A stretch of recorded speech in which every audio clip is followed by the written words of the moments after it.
한 사람의 결단이 나라 전체의 운명을 바꿀 수 있을까요?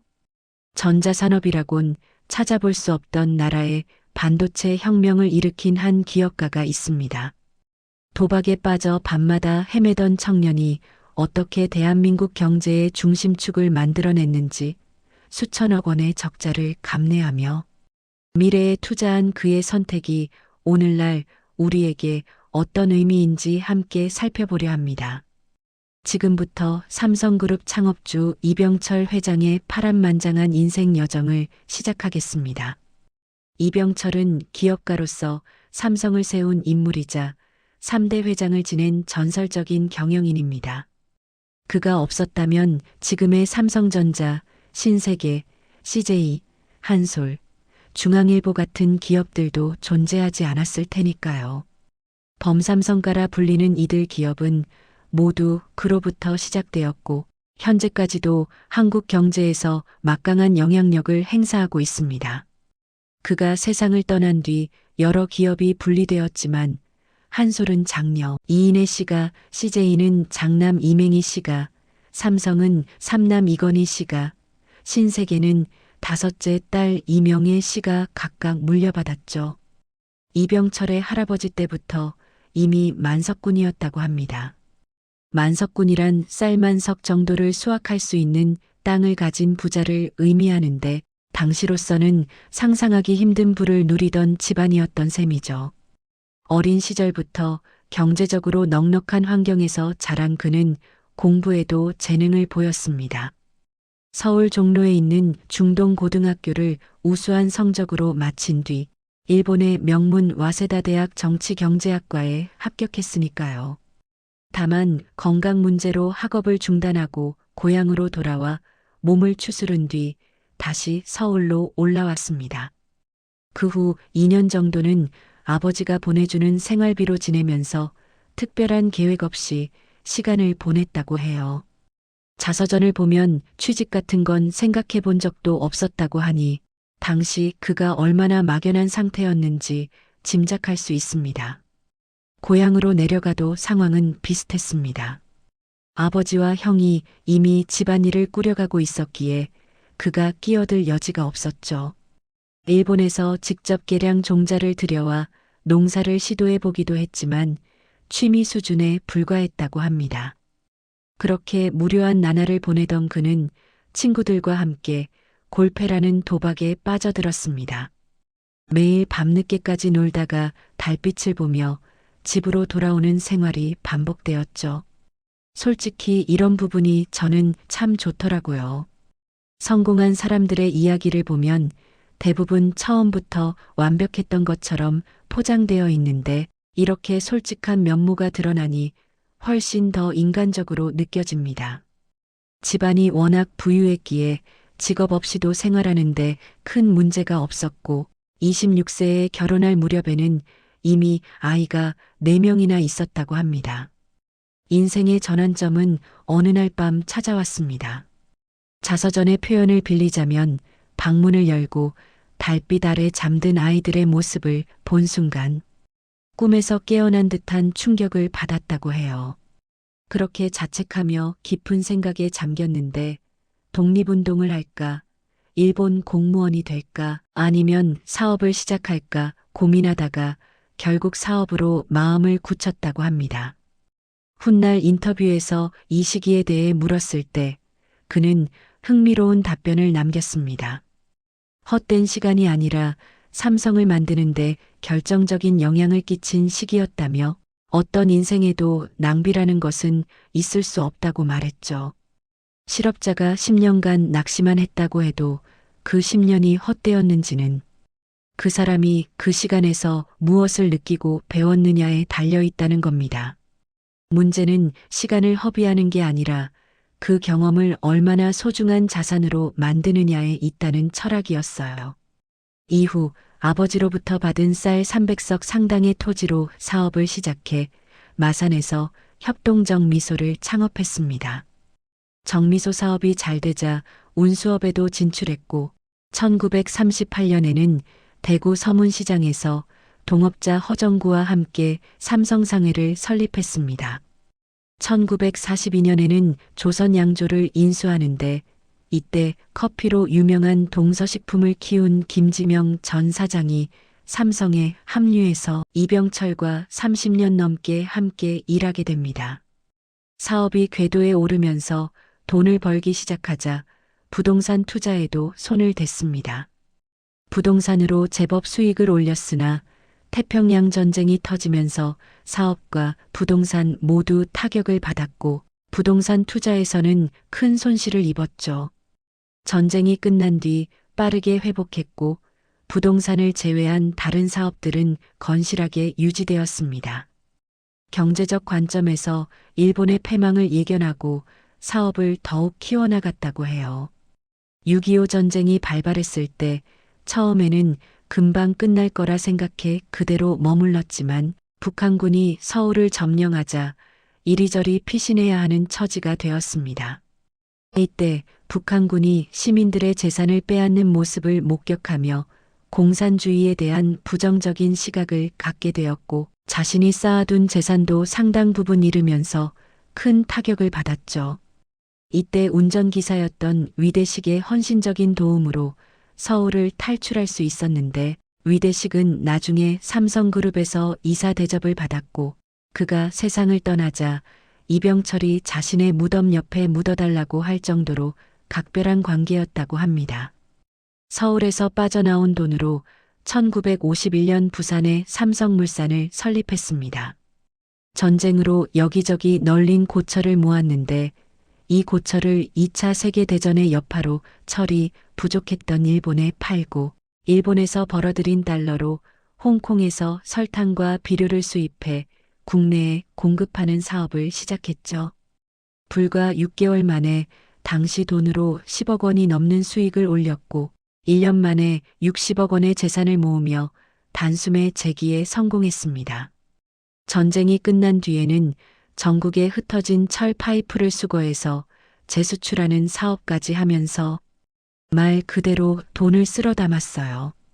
1940년대와 50년대 초반 시행착오를 거치며 성장한 정주영 회장과 달리 이병철은 큰 실패 없이 승승장구했기 때문에 이승만 정권 시기에는 이미 국내 2위 재벌로 성장해 있었습니다.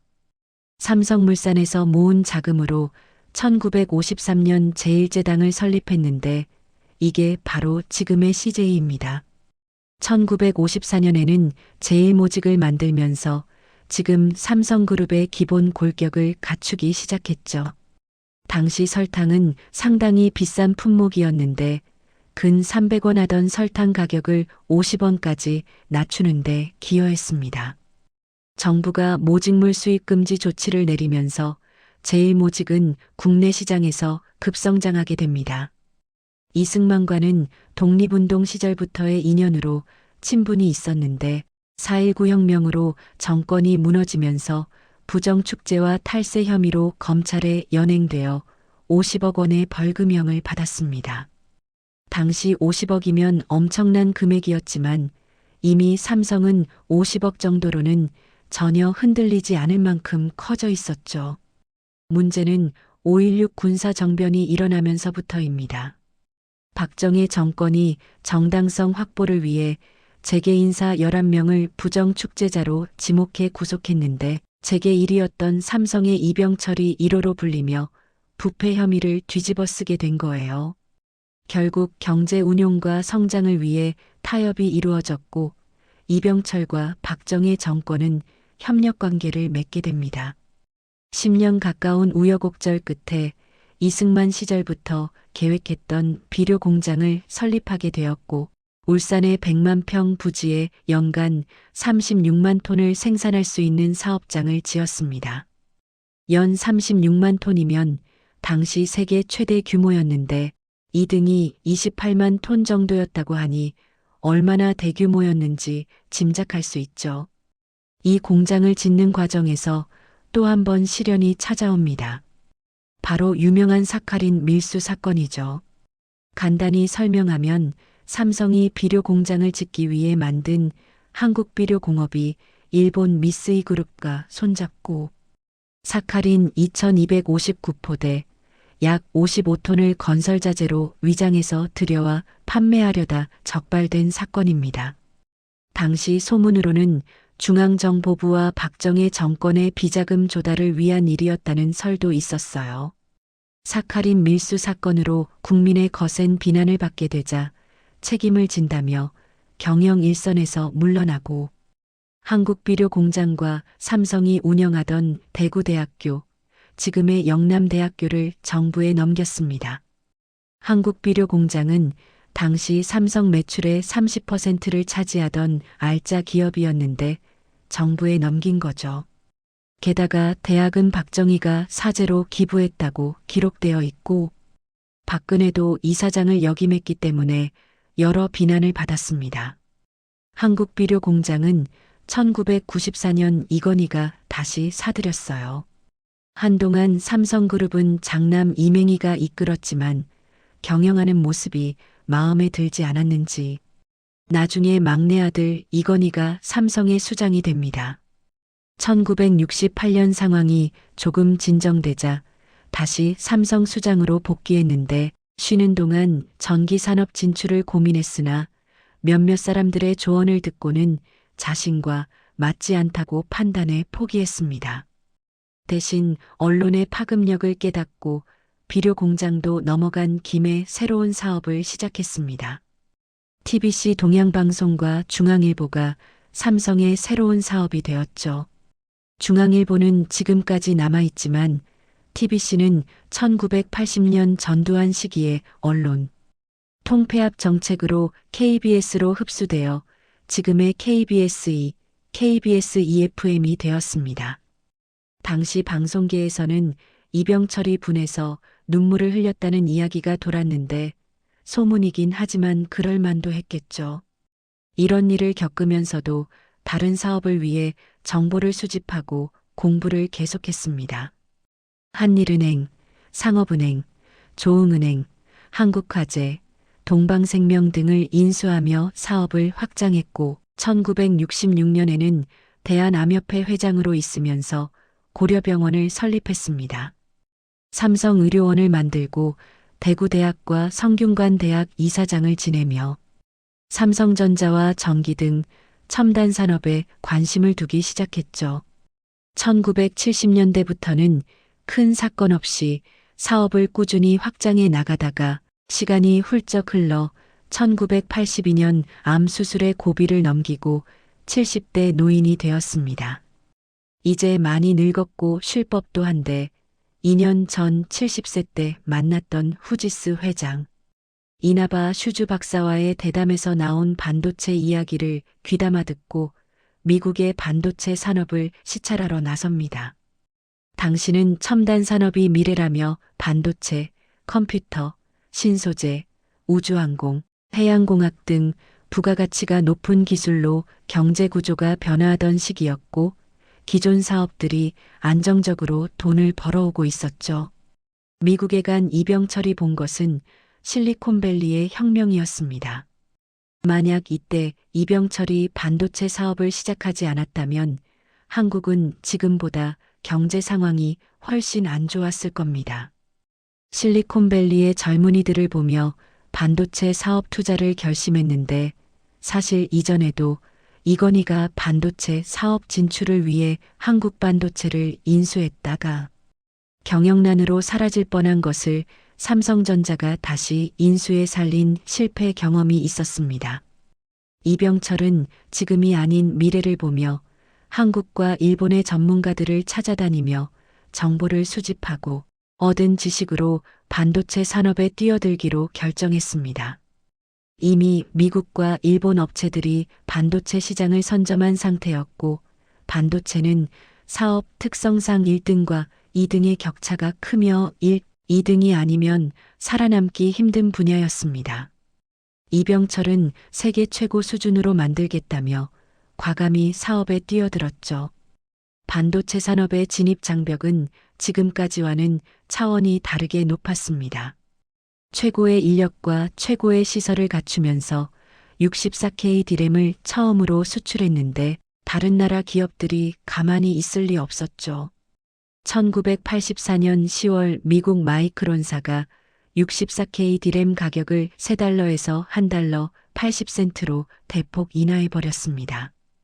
거기에 일본 기업들까지 가격 경쟁에 뛰어들면서 단기간에 30센트까지 떨어졌고, 삼성은 첫 제품이었기에 이제 와서 물러설 수 없다는 걸 알고 20센트까지 가격을 내렸습니다.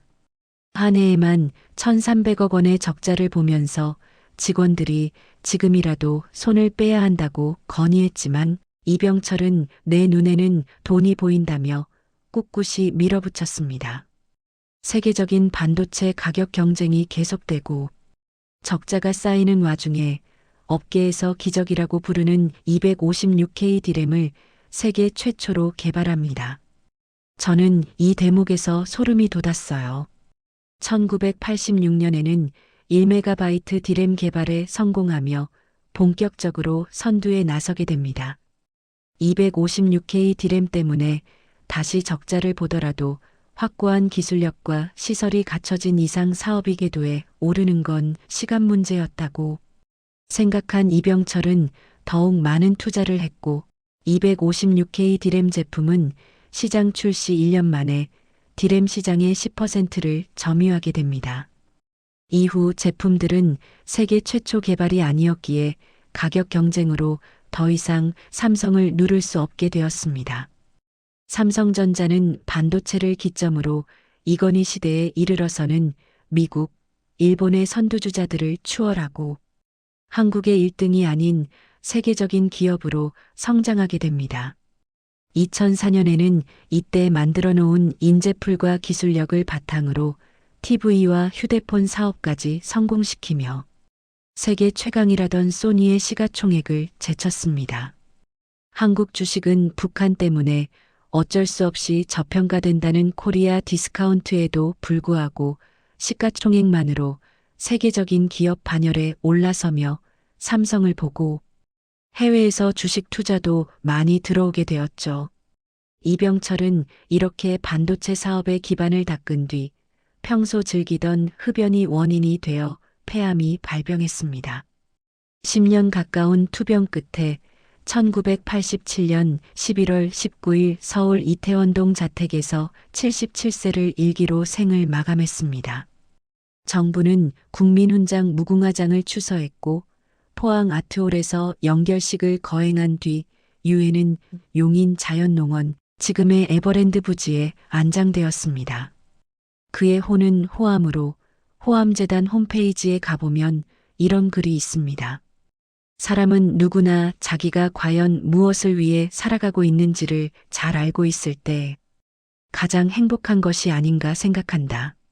다행히 나는 기업이 인생의 전부임을 알고 살아왔고 나의 갈 길이 사업에 있다는 신념에 흔들림이 없다. 참으로 멋진 사람이고 멋진 인생이었습니다. 이병철 회장의 뒷이야기나 재미있는 에피소드도 많은데요. 몇 가지만 살펴보겠습니다.